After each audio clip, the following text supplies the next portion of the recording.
ফুরফুরা দরবার শরীফের মোজাদ্দেদে অনাথ ফাউন্ডেশনের উদ্যোগে কেন্দ্রীয় সরকারের ওয়াকফ বিলের বিরুদ্ধে পীরজাদা তহা সিদ্দিক সাহেবের ডাকে আজ বৃহস্পতিবার দুপুর 12টা নাগাদ কলকাতার ধর্মতলায় একটি প্রতিবাদ সমাবেশের আয়োজন করা হয়। সেই সমাবেশে যোগ দিতে বাদুড়িয়ারবাগ জেলা থেকে বিশিষ্ট সমাজসেবী মনিরুল ইসলাম প্রায় কয়েক হাজার মানুষকে সঙ্গে নিয়ে কলকাতার উদ্দেশ্যে রওনা হয় বৃহস্পতিবার সকাল 9টা নাগাদ।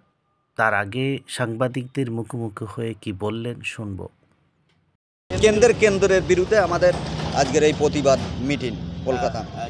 কেন্দ্র সরকার যদি দাবি না মানে তোবা হুজুরির নেতৃত্বে আমাদের কলকাতায় আজকে যে মিটিং হচ্ছে, এছাড়া বিস্তৃত ধরনের মিটিং হবে, সব জায়গায় রাস্তা অবরোধ হবে, সব জায়গায় মিটিং মিছিল করব, রাস্তা অবরোধ করব।